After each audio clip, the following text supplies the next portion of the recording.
This is Kathy Biehl of EmpowermentUnlimited.net with Astro-Insight for the week of April 11th, 2022. Does anybody know what time it is? Does anybody know what day it is? Does anybody really care? Are you spacier than normal? Are you finding yourself wanting to just stare out the window, stare at the clouds, lie on the couch, stare at a screen, stare? Are you losing objects more than you normally do?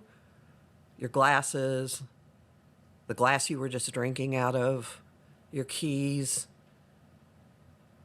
Spaciness is the order of the day, the week, the month.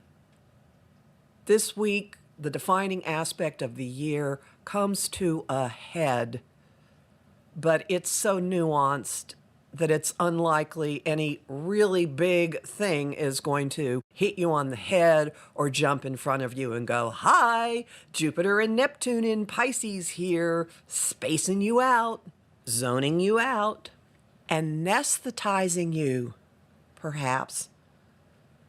It's actually beneficial for you in the long run if you succumb to this somewhat.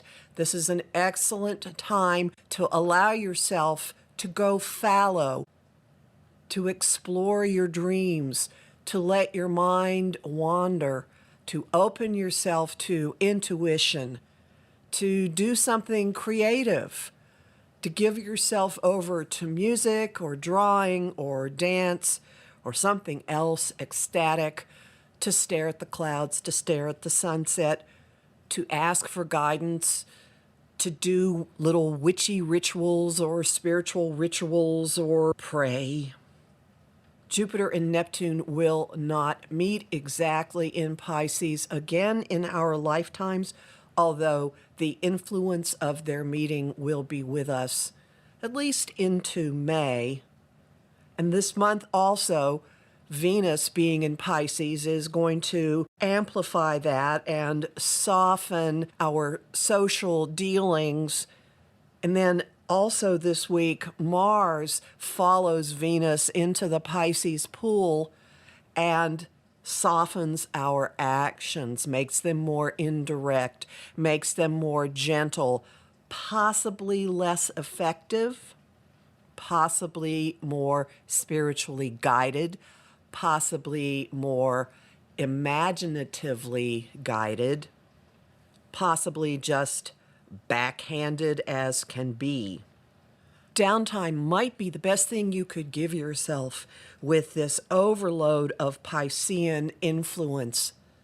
Don't worry that you're going to just get strung out, zoned out, spaced out, beyond the ability to function, because there are plenty of stopgaps in the sky that will remind you of when there are things that you should be doing.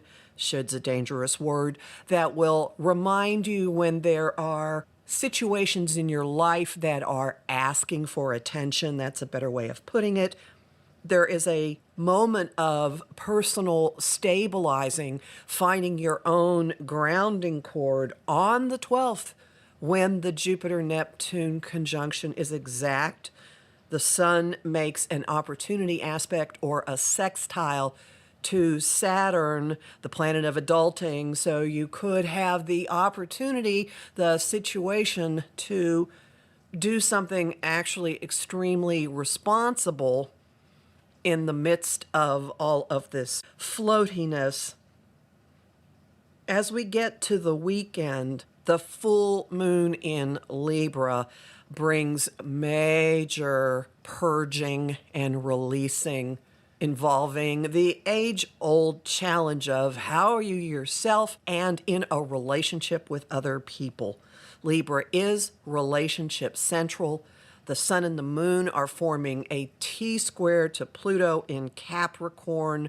Resistance is futile. Change has been coming. Change is here. There's an evolutionary impact to it. And it does involve the very foundations of your life where you have built your stability in terms of the people in your life and the arrangements that you have with them. The moon is in a nice, supportive trine to stabilizing Saturn, purging and choices and releases that you make, things that happen, have an extraordinarily high probability of increasing your sense of your feet being on the ground, of increasing your own sense of stability. It's another one of those moments of, though much is lost, much abides. And basically what abides is your relationship with yourself, your own sense of sanity and intactness and personal responsibility.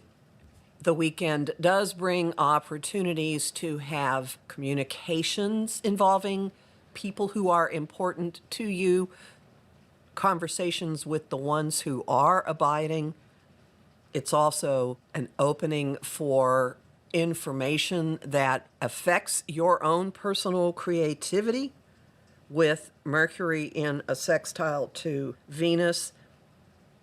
And some things may be shaken up as this happens. This is also a time of lightning bolts, of approaches and perspectives and mindsets getting a zap and being shown, boy, there is another way to do this.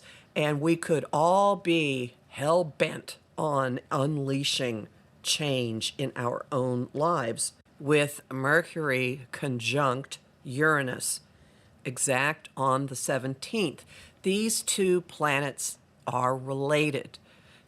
Mercury rules our mind, and Uranus is said to be the higher mind. It's an opening for genius and for alternative ways of doing things, highly electrical, sudden, erratic energy.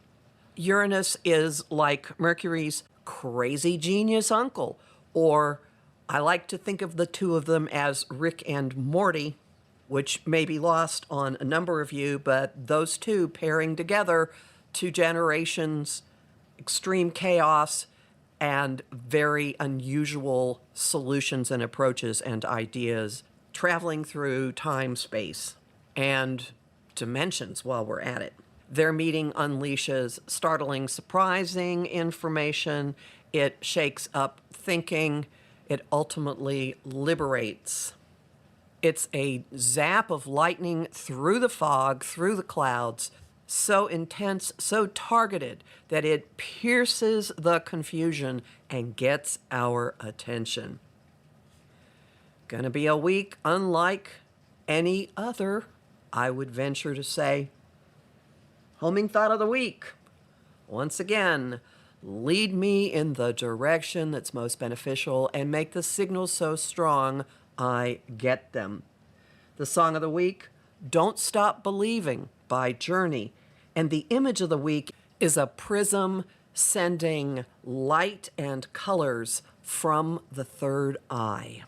Learn more about all this in my forecast for the Libra full moon, which will be up at my site around the 11th or 12th at empowermentunlimited.net, where you can sign up for my mailing list and book a session with me. I'm Kathy Biehl, a professional astrologer with more than 30 years' experience. I host the show Celestial Compass on Om Times Radio on the first and third Monday of every month. I also host Lively Conversation on Facebook at Empowerment Unlimited and the group The Astro-Insight Lounge.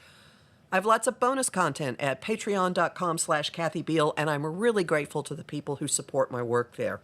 I'm on Instagram at @KABiehl and on YouTube at the Professional Aquarian Channel. Talk to you next week.